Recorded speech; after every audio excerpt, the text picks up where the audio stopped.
Hello,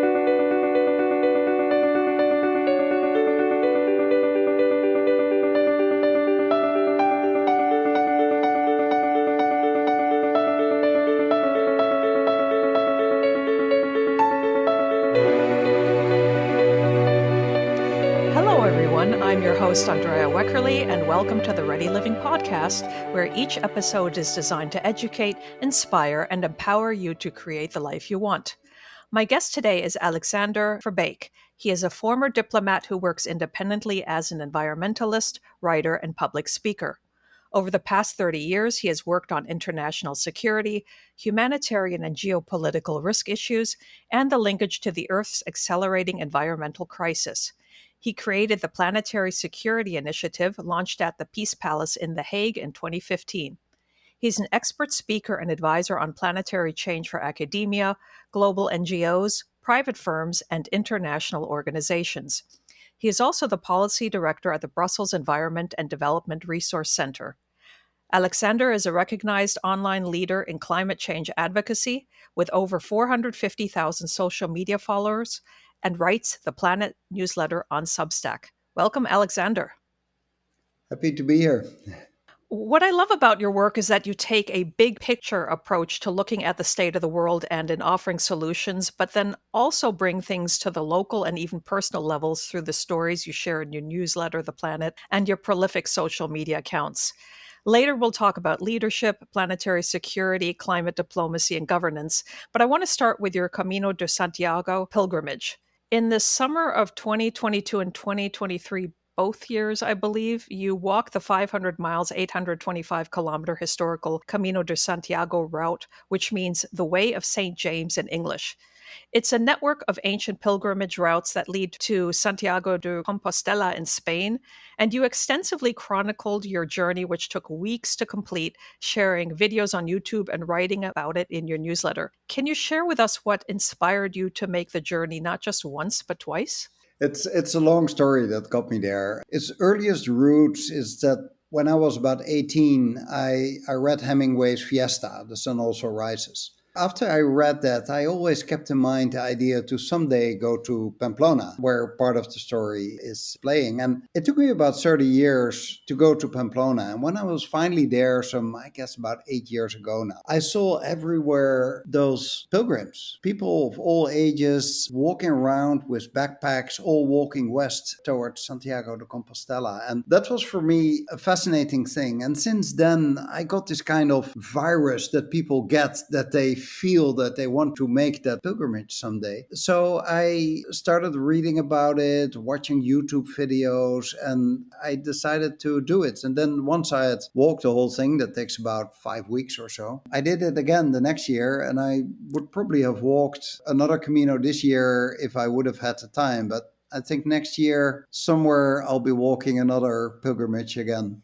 Oh, that's exciting. And my understanding is that there isn't just one Camino de Santiago, it's various possible routes that end in Santiago. So how did you choose your particular route? Yes, there's an endless amount of routes, because if you look at the origin of the pilgrimages, was that the local priest in a village said to somebody, you have to walk to Santiago. So the route has many beginnings, but only an end point. And there's, I think, close to 300 official routes, and there's about 10 of them that most people know that are the most famous ones. That's where all these pilgrims met each other while walking towards Santiago. And the closer you come, the more it became a kind of highway of pilgrims. And the most famous one, the biggest one, the one that is walked by most modern pilgrims, that is the French Camino. It starts in France. It starts in a small village called Saint-Jean-Pied-de-Port in the Pyrenees. And from there, it is still, I think, about 800 kilometers to walk. The first day you cross the Pyrenees Mountains. On day one, you're already in Spain, but then still Spain is very big. You have to follow the long route through Spain. A few other famous ones are the one that follows the coastline, so a little bit more north of the Camino Frances, the Camino del Norte, or you can start in Lisbon or in Porto, Portugal. So there's the Portuguese route, and there's quite a few other ones. And there's people that start at home, wherever they live. I once met somebody who had started in Poland. It was an enormous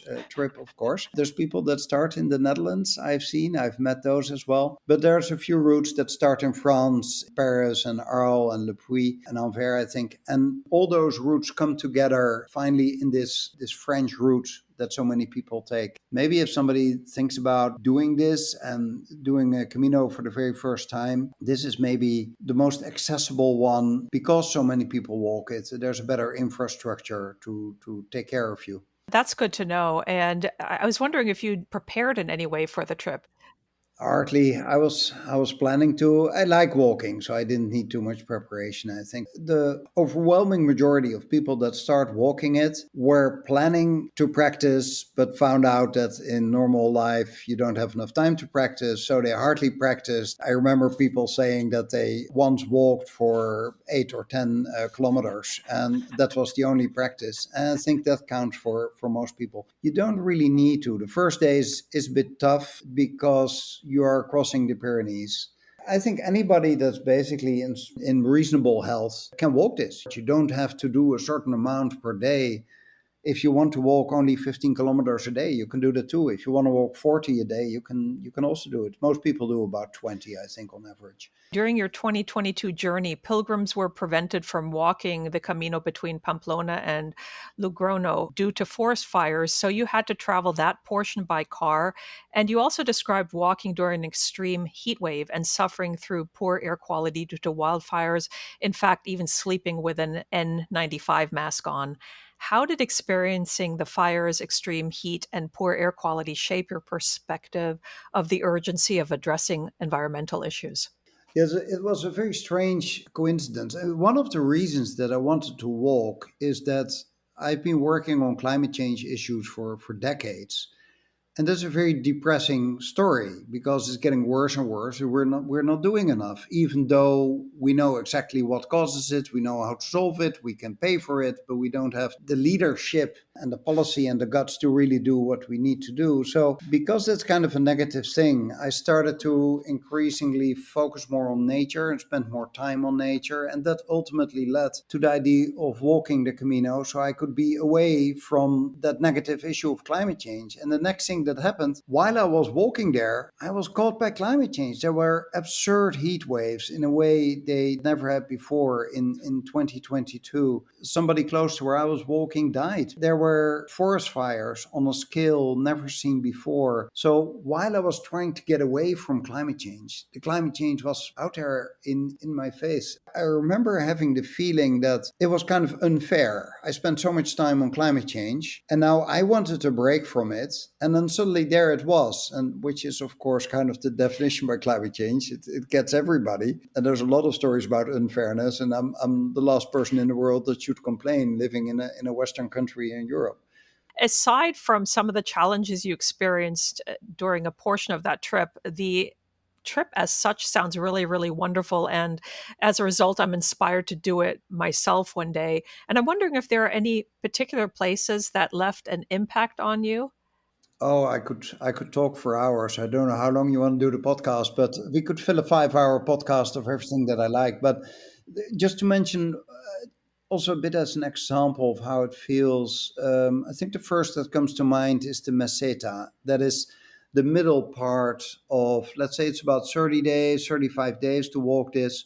So somewhere between, let's say, day 10 and day 20, you walk for about 10 days in an area that is flat and hot. And some people call it boring because there's no interesting cities, there's not much happening there. There's not many pilgrims either, because a lot of pilgrims, once they arrive in Burgos, they take a train or a bus and they just skip those 10 days and they continue somewhere after Leon, where it gets more lush and green and maybe more interesting. I think that is a waste for anybody walking it who is thinking about skipping that part, because for me, before I go to sleep at night and I'm transferring myself back into one of those caminos, it is often pictures of the meseta that comes to mind mind where, because you are in the middle of it, you've forgotten that you once started this journey. There's no end in sight yet because Santiago de Compostela is still far away. You come in this rhythm where early in the morning before sunrise, you get up, you get your stuff, and you just start walking west. And you're all alone, and slowly you see the sun rising, and colors reappear, and sounds reappear. You're just walking there, and it is just you and your thoughts. Your body is by that time adjusted to this rhythm. So the first pains and blisters, etc., are gone, but your mind isn't yet. And this is the time, because you're so alone and there's so little distraction, that you can just walk for miles and miles and just let your mind float and process everything that you wanted to process, or just keep your mind completely empty, which is kind of refreshing as well. It sounds absolutely wonderful. All the more reason to want to do this. During the journey, you also stopped at Cruz Ferro. Can you tell us about the practice of leaving a stone and what it represents? And I believe you did something like that too. It's a very old tradition. This started about 1200 years ago when the true believers say that it's the body of St. James that was found and that was buried in Santiago. And soon after, Spanish people and later Christians from all over Europe started to walk there. So walking this Camino is a 1200-year tradition. You're in their footsteps, whether you're religious or not, but that historical connection is there. And one of the many traditions on the Camino is that you carry a stone in your backpack. There are different explanations, but most people see it as you carry your burden. You can leave that behind at this Cruz de Ferro. So it's an iron cross on top of a wooden pole. There's nowadays about 500,000 people a year that walk to Santiago. I think the large majority follows this route. Let's say about half of them carries a stone. So we're easily at a few 100,000 people dropping a stone there every year. So it's by now a huge pile. Many people have written messages on it. You see some people just, jolly passing by throwing on a stone, but you see far more people that really take time to contemplate on the stone that they brought there. And for many, that stone has a meaning. It comes from the grave of a loved one or all kinds of other connections. And people leave also other things behind. So it's a beautiful moment because it's also very close to the highest point of the Camino. Most people arrive there very early in the morning. After that, you start a very long, knee-breaking descent, and a completely new part of the Camino starts. So it's a rite of passage that you stop at the Cruz de Ferro. May I ask where you brought a stone from? I took it from my own garden. Does it really represent something? Well, actually, I was such a coward to bring a very small stone, so it can't represent too much. You have some people bringing really a huge stone, and then I just wonder, did they pick it up next to the road, or did they really bring that for like hundreds of kilometers? It sounds like you brought a pebble. Yeah, it was a little bit more than a pebble, but I wasn't very brave, I guess. Oh, that's great. I love it. Can you tell us a little bit about the pilgrims you met on the way? Yeah, it's one of the fantastic things of the Camino. It is an amazing combination of people. You see all different ages and gender and ethnicity and nationalities. I walked with people from South Korea and from South Africa and from Brazil, and I could mention many, many other places. I've met a few very devout Christians. I've met many atheists, or however they describe themselves, that are not walking for religious reasons. I've met Jews, I've met Muslims. Basically, everybody walks there. And two things on that. One is that you hear amazing stories of people that you would normally never meet in your life because you don't meet them through your work or in any other way. And suddenly now you spend a whole day walking with people that have fantastic stories to tell.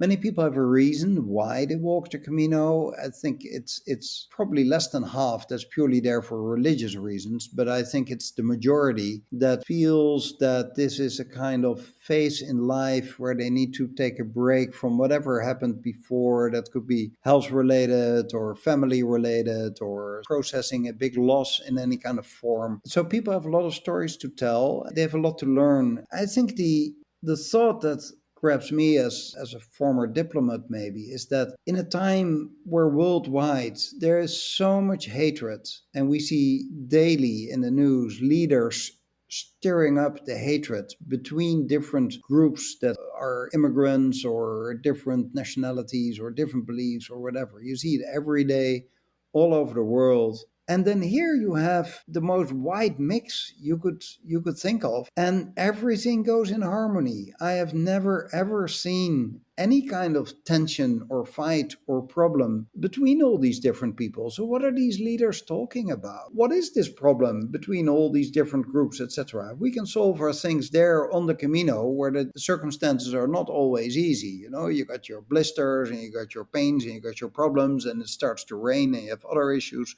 or it's too hot and you don't have water. People help each other, people share, and that is such a motivating thing to see. And I think I wrote somewhere, at least I've mentioned it in some talks that I gave. I think what we should do someday is just get all the world leaders together and drive them in their limousines to Saint-Jean-Pied-de-Port in the Pyrenees and give them a backpack and say we will see you in a month from now in Santiago, and all, what is it, 200 countries, all 200 of you just walk west, and in about a month you have sorted everything out because you've experienced that you need each other and that you're not so different from each other. Call me some kind of old age peacenik, but I think it would be a nice idea if this way we could solve the problems in the world. I know it's not very realistic, but I keep hoping. I think you should get in touch with your old diplomatic contacts and suggest that as a way of pursuing international relations from now on. It's brilliant. It's brilliant. I'm curious to hear what you learned about yourself during this journey. I've thought about that a lot because no news is coming in, and there's no deadlines. You really have time to reflect on life. Where am I in this stage of life? What have I done in the past? But more importantly, what do I want to do in the future? At different moments while you're in the Camino, you either walk alone. For instance, I prefer to walk alone in the morning when I wake up, especially before my first cup of coffee. I prefer to walk alone. Later in the day, I normally join other people that I meet, and there's a lot of discussions. And you see that a lot of people, because they are walking the Camino, or they're walking the Camino because of it, whatever leads to the other, a lot of people are thinking about these things. So, what do I want to do now? And that is, I normally never have the time for that. So, I think that is, you reflect on people that you've known and that are no longer there. You thought about choices you've made in the past. Did I make the right choices? And what shall I do with the years that I have still left? I hope there are many, but there's also so many opportunities. You can't do everything. Very, very true. Before we move on, I want to remind listeners that if you're enjoying today's Ready Living podcast episode, please subscribe and help spread the word so more people can learn from magnificent guests like Alexander. And I'd like to switch to security, diplomacy, and governance now, starting with your involvement with the Planetary Security Initiative. You've been involved in planetary security issues for many years. In fact, back when you were still working as a diplomat, you led the team that launched the Netherlands Ministry of Foreign Affairs Planetary Security Initiative, where a consortium of leading think tanks convened in November 2015 in The Hague, the first of 4 major planetary security conferences, I believe, that ended up taking place. Can you share with us the main outcomes and recommendations that came from these gatherings and any tangible steps that were taken? I think the main outcome of this initiative is that it put the relationship between climate change and security much higher on the international agenda, especially on the UN. We were not the first to talk about the relationship between climate change and security because that had been debated by experts already for 20 years or so. But that was a relative small group of experts that was writing about it.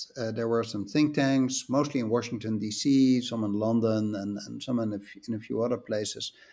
They were working on this relationship. It hadn't yet received the kind of traction that it really appeared in international conferences and that policymakers were working on it. So what planetary security did was, for the very first time, we organized a conference that was only dedicated to the relationship between climate change and security. It was the first time that we really brought together on an annual basis the best experts in the world, combined with policymakers from ministries, foreign affairs, and ministries of defense at a high level, director generals and directors. I chose planetary security as a title because it is about overstepping our planetary boundaries, which was, of course, a known concept already at that moment. To say it's more than climate change, it is also about the biodiversity loss in the world. It's also about pollution, and there's all kinds of other measures you can take. So basically, we're reaching the limits of the capacity of the Earth has for us, the way that we live. And security also got a wider interpretation. It's not only in the sense of conflict between states or groups within a state, but it also encompassed human security. So it brought a lot of different approaches together in one new concept, and I think it has certainly helped, but nothing in the world of diplomacy happens because of one event, but it has certainly helped, certainly contributed to put the issue on the map of the United Nations. Soon after this started, a lot more initiatives in that field started, especially in UN Security Council meetings on these kind of aspects. Yeah, diplomacy is always a long-term gain of small steps, with not always really directly, concretely measurable outcomes. It's not like, let's say, somebody builds a house and when you're ready, you can just see the house that is built. It's about influencing, it's about moving an issue forward. I think it was helped by the fact that for a very long time, scientists have been warning about climate change. It's actually 19th century knowledge, and the warnings became much more serious from the 1980s onward. But you didn't see it. You could read about it. You could read a scientific report that things were really changing somewhere. But it's only in the past 5 or maybe 10 years that you and I actually experienced it. That you could walk the Camino and you're caught in that heat wave that shouldn't be there by the normal statistics, and all kinds of other examples. So that has helped. And I think now that politicians are still slowly but increasingly taking climate change more serious, has very much to do with the fact that you can't deny it anymore because you experience it every day. So that has helped the momentum of planetary security too. That leads me to the next thing I want to talk about, which is a TED talk that you gave a couple of years ago titled Our Failure to Imagine Planetary Security Threats. And in your talk, you criticize governments as entities that, and I'm quoting here, in all their different forms and levels, often don't reward imagination. So for every disaster, there's always the story of the expert that had been warned but was not listened to. Climate change falls precisely into that category. And you've also commented that the world needs, again, I'm quoting here, brave visionary leadership instead of short term patchwork solutions to the latest manifestation of the structural changes in the planet's ecosystems that will permanently alter our living conditions. You've lamented politicians who try to tackle global problems by last minute decisions, even though we elected them to plan strategically for a better long term future for our kids and us. You note that politicians and CEOs are supposed to map out our journey much better. They're like tour guides in a city. They plan, lead, and we follow. At least that is what they are supposed to do. What do you feel politicians and governments should be doing to better handle the security implications of climate change and other planetary security risks? Well, what you would love to see is really leaders with a long term vision. Take somebody like Winston Churchill, who, unlike any other politician around him, said at the right moment, we really, really have to continue this war, even if we are standing here alone, because this is the right thing to do. And those kind of politicians, maybe you can talk for a long time about what was good and wrong about Winston Churchill, but at that case, making such statement and having the vision to lead, it's not that we only have cowards as political leaders, because that's not the case. It is that the structure is made made in such a way that it's difficult for them to really take long-term visionary decisions because you have elections every 4 years. And it's the same with the CEOs in big companies. These are not all, terrible people that are out there to destroy the world, but the way that they got in that position and the way that they are judged by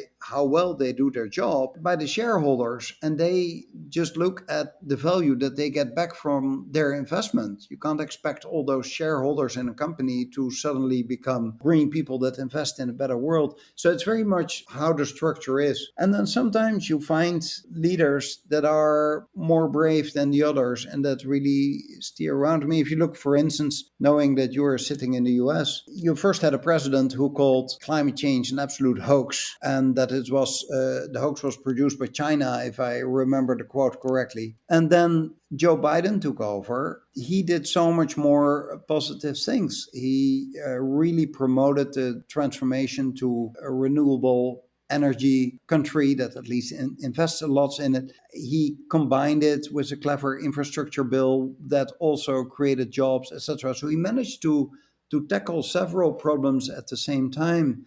There's ample ground for criticism, which will probably remain the case with most presidents. I mean, he gave out far more drilling licenses than Donald Trump, who might be screaming drill, baby, drill, but the one that was actually drilling was Joe Biden.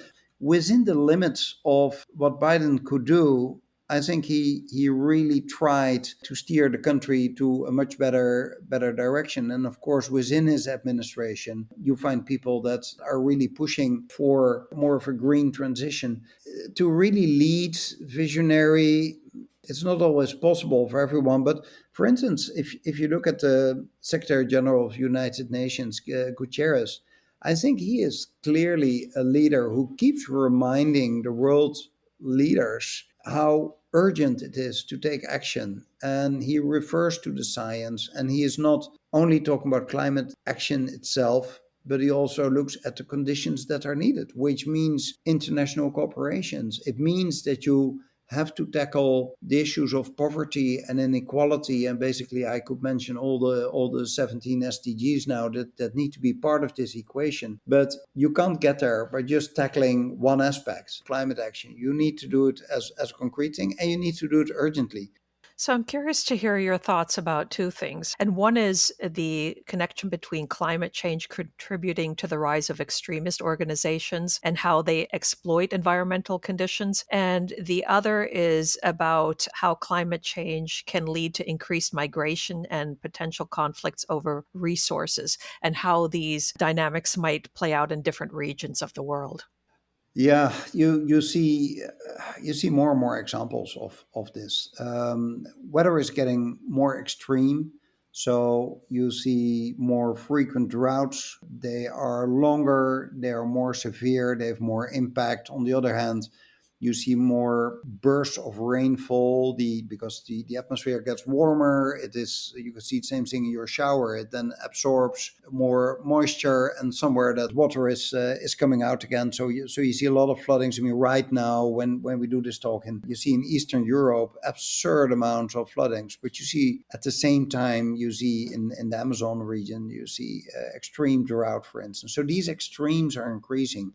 At a certain moment, you reach a threshold where you can't live somewhere anymore. Let's say if you look at the Sahel region, nomadic herdsmen are moving around with their cattle. At a certain moment, it has become so dry and there's no more food left for the cattle that they simply die. And then the only option you might still have is to move to one of the areas where there is still water. But in that area, there's also farmers that need that little water that is left to grow their crops. Otherwise, their families are starving. That's an easy concept where, and this is happening as we speak, where all kinds of tensions between different groups that are making use of that small amount of water is taking place. And you see the same thing happening happening between countries when there's a lack of water. Take, for instance, Ethiopia building the Gerd Dam, taking water off the Nile, and then Egypt claiming that is our water that we need downstream in Egypt. So increasingly, you will find tensions in the world between upstream and downstream countries. And one of the results of this is that you see more and more migration. The migration that gets a lot of attention in Europe and the US is mainly about immigrants moving from poorer countries to the West. But that is only a fraction of the real migration and internal displacement that is taking place in the world. The overwhelming majority of migrants don't want to migrate very far. They have to, but they can't go very far. So they either go to the nearest city, which gives all kinds of problems in the city and the city infrastructure, or they move a bit further. And then sometimes you have a situation that with the sources available, they could maybe invest in one in the family that moves up further away. And then let's say if you're in Northern Africa, the logical choice is that you move northwards instead of southwards. And the same as if you're Mexico, you move up north and you don't try to move further south. So that gives a lot of attention to the migrants coming into our Western countries. There are enormous challenges further south. And that pleads again for much more international solidarity. This planet is so small, you can just, in 24 hours, you fly to the other side of the world. It's just one planet. We are stuck in this vast and cold and black universe. We're just marooned on this one rock with 8 billion people. The only way we can get out of this problem is by cooperating and by being flexible. And then it's natural that you should ask more flexibility from the ones that have the money and the power and the knowledge and the technology to solve these problems, and that you don't start somewhere in a very poor country that has no responsibility at all for the problem that we find ourselves in. So, everything we've said seems to emphasize the point that climate diplomacy ties into planetary security. Yes, yeah, it's very much connected. I mean, too, you can't solve climate change without diplomacy. You need a lot more to solve climate change, but it's an essential ingredient for the simple reason that here we talk about a pollution problem that is by definition crossing the borders. When I grew up in the 1970s and 80s, pollution and environmental problems that I remember from seeing in the evening on the news, they were always local problems. So it was about an old factory that was closed down, but the ground was polluted. And maybe that pollution ended up in the water and was then transported a bit. And when it really got international, it was maybe the acid rain that we all remember. In nowadays, the problems we talk about in the world are really global problems. Any energy that I use today will impact everybody in the world a little bit. It's the same with the plastic pollution in the oceans. Or the melting of the glaciers, or dying out of biodiversity. All of these things are related to each other. So create the problems together and we have to solve them together. Pretty much all reasonable people agree that we've got to take immediate action on climate change, but there is still a lot of disagreement about what that should look like and who specifically should be taking this action. As a whole, wealthier countries are disproportionately responsible for the climate crisis, so there's an understandable resentment on part of developing nations for calls that they not increase their consumption of climate-stressing energy sources like fossil fuels as they work to raise their own standard of living. What role do you think wealthier countries should take in terms of leading the way on climate change and sustainability, both in terms of their domestic policies and in terms of economically supporting developing nations? And what obligations do you think developing nations have in this regard?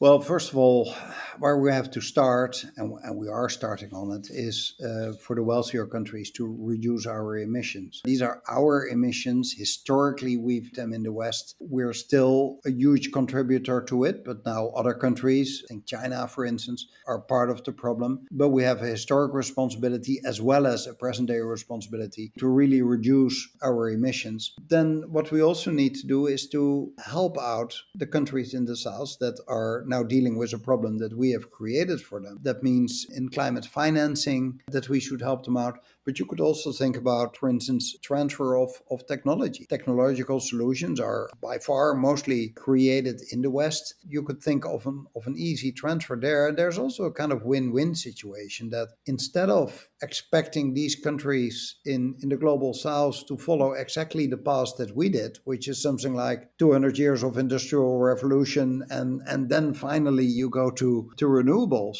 That you help them now immediately to move towards renewables, and especially with solar that is going so rapidly now. It is so efficient. We should help, and we have to help to build the capacity, and that means also education and training, and you need good governance to solve these issues as well. And these things should not be in a vacuum. I already mentioned the global goals, the sustainable development goals. That is not by accident just a list of 17 things we should look at or 169 targets, but this is a very cleverly thought out integrated approach, and we have to move on all these challenges, because you can't solve climate change by only looking specifically at climate. You can ask the developing nations to be on board in this process, because you want them also to move towards more sustainable practices, and that they sign up and ratify two international climate agreements. I mean, the Paris Agreement is the first one you can think of. Other agreements where you can work together and to create a more resilient culture, because we in the West are more resilient to the changes in climate. We're already very much caught unaware, as the example I gave of the floodings in Europe now. These are rich nations that are dealing with huge problems. If you don't have the kind of resilience in your infrastructure and in society to deal with these kind of problems, that makes it much harder. So there's expertise that where the West can help the countries of the global south. Summarizing, we're all in this together. We need to help each other. There's a huge responsibility for the ones that have the means to tackle climate change to help the other countries that find themselves in this situation of climate change. On a broader scale, you commented in one of your newsletters that America's democracy is a cornerstone for the stability we all need, especially since we live in dangerous times of multiple threats that all compound each other. Can you elaborate on what you see as the key threats that make America's democracy stability so crucial on a global scale? We've had a century where America was the dominating power in the world. I think many historians pinpoint that at 1917, the year that the US for the first time came to Europe to help us out in solving the First World War, and they had to do the second time again, of course. Now we're in a century where we move much more towards a kind of multipolar world. In that situation, it is crucial that America stays a stable power, that such a kind of change doesn't go too soon from one situation to another. It's a very vulnerable situation. And then looking now at American politics after 4 years of Trump government and now the elections that are coming up, I'm very worried that the stability of the United States is at stake. I mean, of course, all the voters in America should decide themselves whom they want to have as a president. But the US is a cornerstone within NATO that guarantees the security of the Western countries. We need wise and stable government in the US, and that's in everybody's interest in the whole world. I very much hope that things will go well on the 5th of November in your country. I think everybody hopes that, whichever way they vote, right? And so I'm wondering what lessons from history, such as the rise of fascism in the 1930s, do you believe are most relevant to the political landscape in 2024? I've written quite a few articles recently about parallels between the rise of fascism in Italy and especially in Nazi Germany in the late 20s and the early 30s. And it's scary how many parallels there are. It's a group of people that is deliberately creating chaos and then claiming that they are the only ones that can solve the chaos that they have for a large extent created themselves, creating fear between different groups in society with the aim of creating such a chaos and then being the one to solve it. You see those parallels all the time. So now with Donald Trump claiming that immigration is the biggest problem, that he's the only one that can solve it, when there was recently well thought out bill to tackle the immigration problems, he instructed his people to vote against it because he needs chaos to be the savior of that kind of chaos. So there are so many parallels. The same as like the use of modern media. The modern media in the 1920s was the radio, and people were used to a radio telling the truth because the radio speakers as it started, so after about 1910, was that a radio speaker was somebody who exactly told the situation as it was in the world. There wasn't any spinning of the media. So the Nazis made very clever use of radio and made use of the fact that people believed the radio. Now it's the same with social media. As when somebody sees something printed on their screen, there's the kind of natural feeling of believing that that is true. It is written by somebody, so it has a kind of higher status than somebody that is boasting in a cafe about something that he has heard. And then suddenly kind of created authorities, either by populist leaders like Trump or created authorities on the media, can have an unexpectedly huge following and impact, far more than you would like to see. And then suddenly cats and dogs in Springfield, Ohio is suddenly a thing that people are talking about, and it has real life consequences. There's now dozens of buildings that have been closed because of bomb threats, etc. So out of a completely fake and debunked story about one cat that was maybe eaten by somebody, and that is absolutely not true, that is then promoted to such a scale that you see this kind of chaos. And that resembles also very much the darkest days of fascism in the 1930s. Well, with regard to the woman whose cat is under discussion here, she had admitted she was wrong about it and went to her neighbors and apologized for this. Unfortunately, that hasn't made the same headlines as the initial claim, and certainly not throughout the United States, maybe locally in that community, but not throughout the whole country around the world. But she did fortunately see the error in what she had done and tried to make amends. The question is just, was it good enough? Probably not. Yeah. I read it in the New York Times as well. She was mentioned, and also the name of the cat. Of course, this is not her fault. I mean, you shouldn't do a thing like she did, but she has not caused this. The person that has created this complete chaos and this hatred between different communities has a name. That's Donald Trump, together with J.D. Vance. It's his state, by the way. I mean, that is fascinating. So you have here a candidate as the vice president of the United States who comes from Ohio. He is representing these people. People have voted for him to represent them as a senator, first-time senator in Washington, D.C. And what does he give back to the state that has sent him there to this beautiful job in Washington, D.C.? He creates chaos and hatred. I mean, what kind of agenda is that? What kind of person are you if you play with the people like this? Well, that brings me to the next question, which is, what are your thoughts on how individuals and institutions can maintain a sense of urgency without falling into disillusionment? And what are some of the critical actions we can take now to leverage our agency in creating a positive and sustainable future? Yeah, I think it comes back again to turning the page on the situation that we are in now. Worldwide, we have seen a wave of nationalism. It's often right wing, but not always. But it's very much this negative nationalist vibe, which plays the card of hopelessness. We can't solve these issues unless you have one leader that solves everything for you, which of course is not going to work. I think a very recent trend is maybe just not even, it didn't even start with the day that Kamala Harris took over from Joe Biden.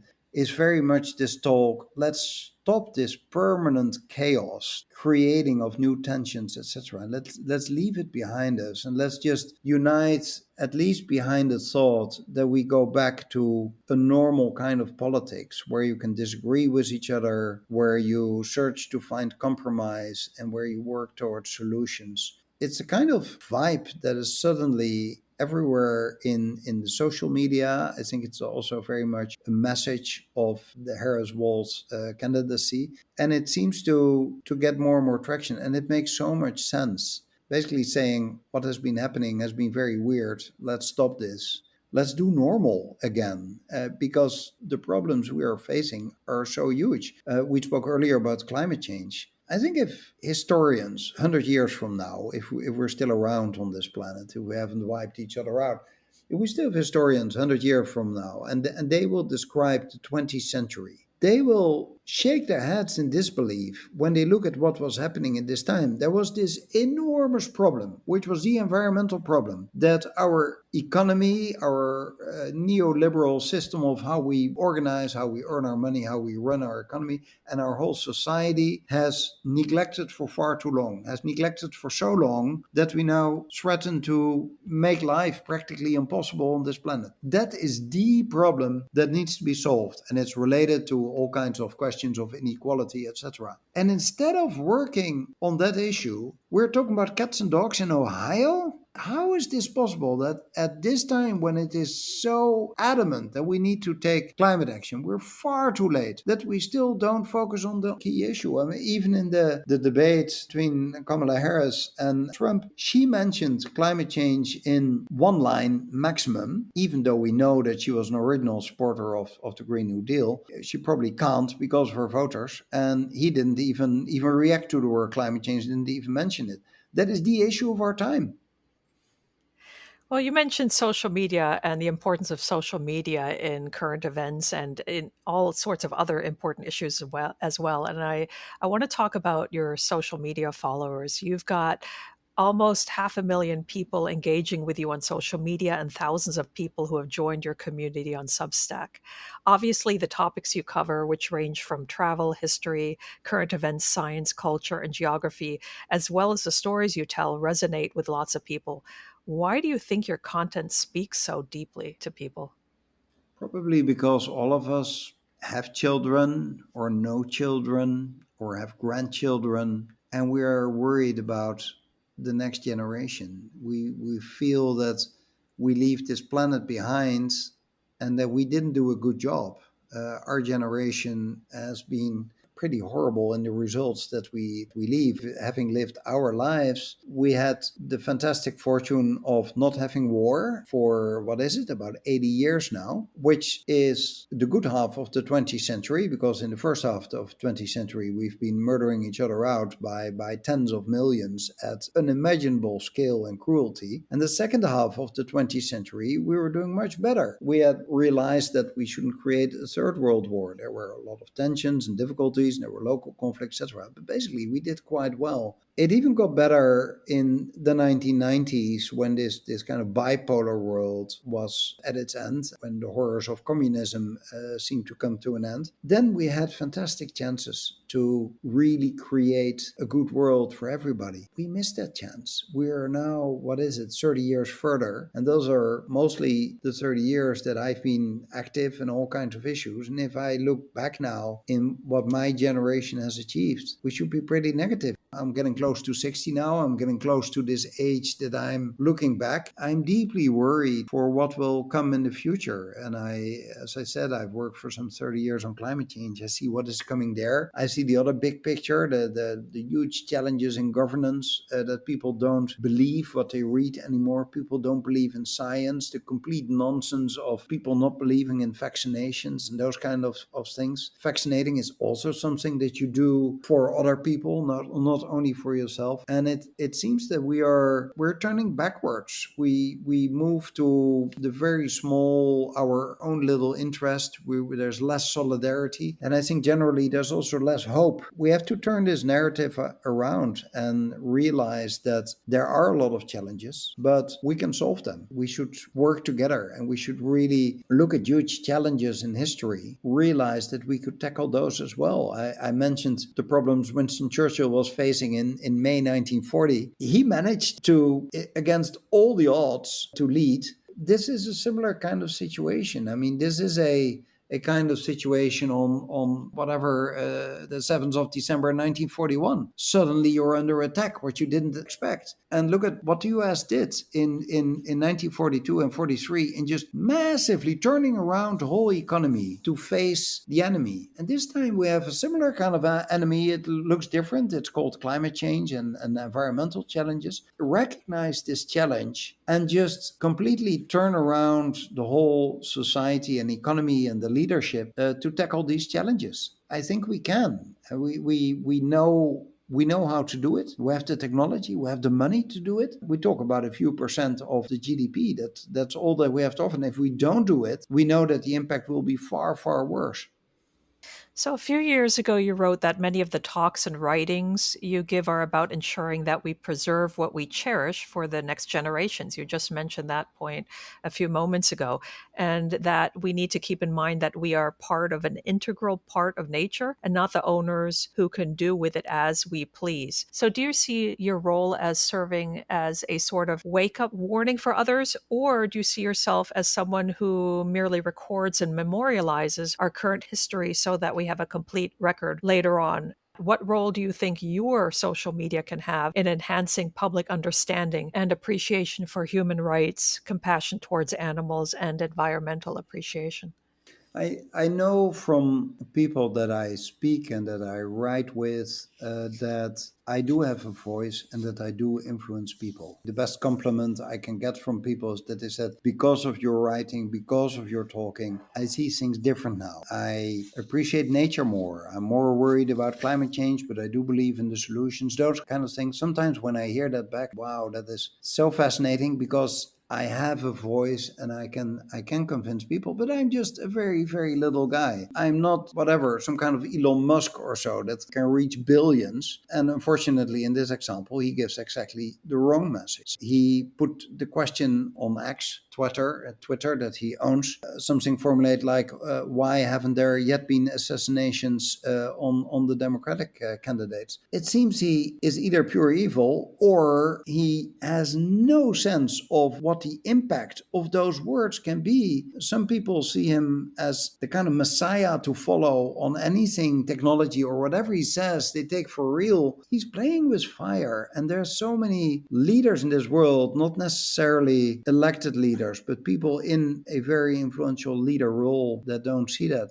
So going back to your question of my role, I try to give people hope. Try to give people another perspective. I try to explain the world around us, and I try to give more feeling for a respect for animals and a respect for nature, and make sure that we realize that we are part of nature. The way how we are now dealing with the beauty of nature on our planet, destroying the rainforest, wiping out animal species. We're now in a state that only about 3 or 4% of all animals in the world are wild animals. The other 96, 97% is locked up in cages, are treated horribly, and then presented as meat in our supermarkets. Also, by the way, contributing to the problem of climate change. Again, these future historians looking back at this century, they will again be appalled by the way that the very same people that spoke about human rights completely forgot about animal rights. And that is part of how to appreciate nature. I try to encourage people to go out in nature. I mean, that is part of this story of the Camino. Leave your offices and your screens and your iPhones and just pack that backpack. Do for just 1 month in your life, do something different and go out in nature and make that walk. You will see that you reconnect with the environment around you and that you're part of it. I could have sitting somewhere, whatever, inside in a library with my laptop with the air conditioning on, And I would have only read in the newspaper clippings that there was outside a heat wave without knowing it. Well, walk through it, and it's like, hey, I am actually part of nature. And those are, yeah, probably the kind of messages I want to give. It's in three pillars. I mean, one is we have to be aware of the threats that we are dealing with, like climate change. And second is that you can't only be scared for that the whole time. You have to realize what is at stake. And therefore, you have to appreciate the beauty of nature. And the third pillar is what connects those, and that is governance. We need good leaders in politics, but also in business and in any other aspect of our society. And that includes every individual. Everybody is a leader at their own scale to make the right decisions. So, what can you do? You can fly less, you can stop eating meat, you can do those kind of things. The most important thing, especially in this time frame, what individuals can do is to vote for the right leaders. Go out to vote. Make sure that the people that are going to destroy life on this planet, including our lives as we know it, that those people don't get in power. You often showcase really stunning travel photography that highlights the beauty of the world. How has your passion for photography influenced the way you experience the world, and how do you think it contributes to the way you share stories and connect with your audiences? Photography is maybe a kind of meditation, even. If you're a photographer, and I've photographed all my life, nowadays mostly with an iPhone, in the past with much better cameras.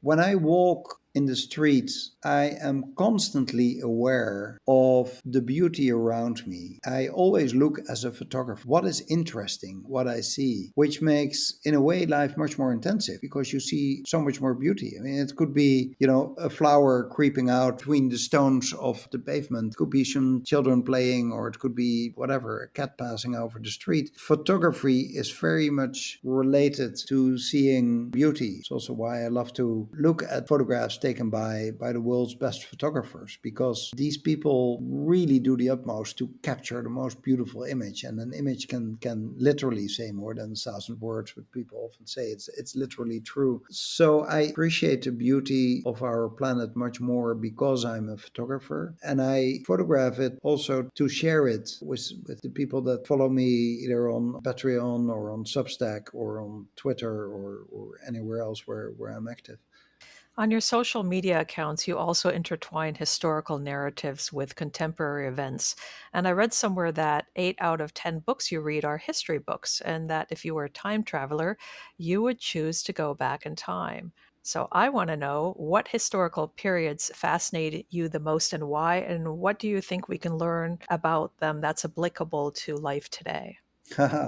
There will be so many times I would love to go back to. I think I've read a lot in my lifetime about maritime history. I have an enormous amount of books. I think I have already at least 10 or 15 books about the island of Pitcairn, which is just 4.5 kilometers. That's where the mutineers of the Bounty settled in 1789. I've read a lot about, let's say, James Cook and William Bligh and all these kind of explorers in the late 18th century and 19th century. That was a time when our planet was so much bigger because it took you a year to get to the other side of the world, and instead of just sitting in a jumbo jet and fly to Australia or something. So that time would be absolutely fascinating to experience. At the same time, we always have the risk of romanticizing past so much. You shouldn't think about whatever, having to go to a dentist or to a surgeon in those days, or being tried in court if you were a suspect. You don't want to sit on one of those ships of James Cook. It's lovely to read about it, but you didn't want to eat that food or sit between those rats on board or anything else. Yeah, that's a fascinating time. I think I would love to go back 2,000 years and see what was happening in the Holy Land in those days, because it seems that after 2,000 years, quite some different interpretations have been given by different people about what really happened there. I would love to go back to the 1960s, which has been so decisive ultimately on world politics. I always wonder what would happen if Robert Kennedy would not have been murdered. People always focus on Ronald Reagan. I always go back a little bit more to that moment, and then the Democratic Convention, everything that followed afterwards. History is fascinating. If you put it the other way around, would there be a period where you would not like to see how it really was? I would find it difficult because history is an endless source of learning and inspiration. We need to create that time machine for you. I would love to. You posted a beautiful photograph on Instagram of a trip to Colorado showcasing an open road with a bright blue sky overhead, flecked with white clouds and framed by tall pine trees. As you continue to blend your travels, historical insights, and reflections on nature through your social media presence, what future places and adventures are you most excited to explore and share in the coming years? Oh, I would love to travel always. I hope next year to do at least one other through hike, one of the other Camino routes, maybe the Camino del Norte following the coastline, or maybe starting in Portugal, or maybe hike here much more Norway. I recently moved to Norway and there's beautiful landscapes here to explore.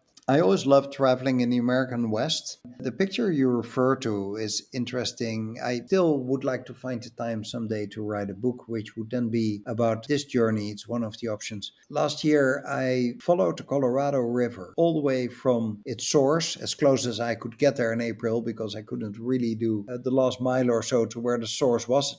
It was closed in Rocky Mountains National Park. But I started there and I kept following the Colorado River all the way to the American-Mexico border, which is also where the river more or less ends, because all the water goes into a canal towards California. A little bit of water sometimes still reaches Mexico, but it doesn't reach the Sea of Cortez. It just vaporizes in the middle of the desert. So for nearly 2 weeks, I followed the Colorado River. I spoke to many Americans, including many that vote for Donald Trump. I discovered what a lovely, nice people these people often are. They offered me apple pie, they repaired the car when it broke down, and they were wonderful people voting for somebody who I would not describe in those words. I saw beautiful nature. I have so many stories to tell. The idea of making this trip was also inspired by climate change, because the American West is in severe long-term problems because of the water shortages. There's just not enough water compared to the demand of water. That is a story that kind of weaves through this trip. And I've often been there. I can nearly say that I start to know the area well because I've traveled so much there. I just love that part of the US. I hope to go back there. And for the rest, I think my travel will mainly be in Europe, because now, after so many years of traveling all over the world, Europe is for me the part of the planet that is the most diverse in people and history and its cities, and it's so beautiful and there's so much to do and it's safe to travel here and things are relatively nearby. You don't have to fly. It's amazing to explore Europe. If there would be one region where I would have to live the rest of my life and I was not allowed to leave, I would vote for Europe. We've been talking a lot about social media, and one of the platforms you're very active on is X. It's become completely undeniably toxic since it changed ownership in 2022, and it appears that a lot of people are exiting the platform as a result. Do you have any thoughts about leaving the platform? I can well imagine why many people leave the platform, because, yes, toxic is the right word. Also, management wise, it's absolute chaos. Yes, of course, the thought crosses my mind. I'm relatively spending far more time now on Substack. That is really growing, especially in the US. I think the rest of the world still has to discover Substack. High hopes that that is going to be a very much an all round platform with much better content and discussions. But I also feel on X, which I still tend to call Twitter, that I can't just abandon all the people that have been following me there for, what is it, 12, 15 years or so. So I'm still active there, but far less than I used to be. I understand fully why so many people left, but I see some very good voices on X are still around, also in the field of climate change, still sharing relevant information. But it's annoying to see how all those trolls are just completely out there, uncontrolled, etc. Because I've been there so long, I know how to find my way. And I think for me it's easier to navigate because I was kind of, let's say, professionally on Twitter. Let's hope for better times. The way it is run now is unsustainable in many ways, of the meaning of the word unsustainable. And there are good other platforms popping up as well outside of Substack. For the longer stories, I think Medium is really good. That's more story writing, medium.com. I think anybody who's not yet on Substack, go there, substack.com, and discover what's out there. But there's also Blue Sky, for instance. Looks much more like Twitter, is a much cleaner and better version of Twitter with much more civil debate, but it's far smaller. I'm on all those platforms at the same time, Threads as well, Instagram. But we're also talking in a sense about health. And I read this. You use your smartphone as a way to center yourself with pictures. I have moments that I find the information I see on my smartphone or my iPad so toxic and so negative and so depressing that just to change my mood, I either go to my own photography, so good memories of friends and family or travels that I made. For instance, last night before going to sleep, I went to YouTube and followed somebody who is doing a long through hike through Norway. There's nothing happening in the video apart from that you see beautiful nature. I sleep much better on that than staying in something like this toxic X environment that has so much negativity. I see so many people with all kinds of mental health challenges, much more out there. I think society recognizes it more, but also on social media. You see it so much more. You read so much more about it. I am not struggling with anything in that field, but I do realize that there are threats by getting too much negativity in your system. That's why I balance it with nature, and that is the very same thing as I describe my writing. I mean, I do tell the stories about our planet and where the challenges are, but I also talk about beauty that I see. It's not only beauty of nature, it could also be a city where I see beautiful old buildings or art or photography or just things of beauty, because that is what inspires us. That's what makes life so beautiful. Let's not lose sight of the beauty out there and the things that give us joy. And that's why I think you have the large following you do. And by the way, I also have a folder of favorite pictures on my phone that I look at when I need a little lift. And when I do that, I can feel my body relaxing a little bit and my mind becoming calmer. It's also tested by all kinds of scientists that, for instance, if they show on your screen in a fraction of a second somebody you love, your partner or children, so short that the one watching the screen hardly realizes it, that it still gives already an impulse of the right hormones and the right feeling. So that's already uplifting. Those things are important. So make sure that, the people you love and the things that give you joy, that you surround yourself with it. And it normally takes a little bit more of an effort because the negative news is more clickable and so easily available. So you have to do a little bit of an effort. But I encourage everybody in general, just search out for things like Substack and also medium.com, because there's so much more positive and creative news out there than you find on clickbait kind of apps that are either X or the alternatives. You recently wrote a really touching story about saving bumblebees, and I want to read a part of that for our listeners. And here I'm going to quote. Last summer, I saved several bumblebees I found on the pavement by transferring them to a safe corner of my garden and putting a teaspoon of sugar water next to them. Each bumblebee enjoyed the treat, and it took them only minutes to take off again. I realized my actions added nothing to a structural solution for their challenges, which requires developing and implementing firm climate action policies at the government level. However, if you would ask each of these individual bumblebees, they will likely tell you that this energy shot after removal from a busy sidewalk saved their lives. It often only takes a slight change of perspective to contribute to a better world. And if it's not a better world for all, it's at least a better world for this handful of furry friends. To me, it's things like that that really make a difference, the taking time to notice surroundings and step in when there is an ability to help, even for, and maybe especially for, those who are often overlooked. So I want to say thank you for doing that, and thank you for sharing it with everyone. We talked about your the planet Substack, but where else can people find you on social media? I think on Twitter, still a lot of people are on their Twitter X. So there, the handle is Alex underscore Verbeek. Substack.com, their search for the planet. On medium.com, Instagram, just my full name, Alexander Verbeek. Under either Alex or Alexander Verbeek, you find me on all kinds of other platforms too. Thanks so much for having taken the time today. Thank you very much. It was a pleasure to talk together.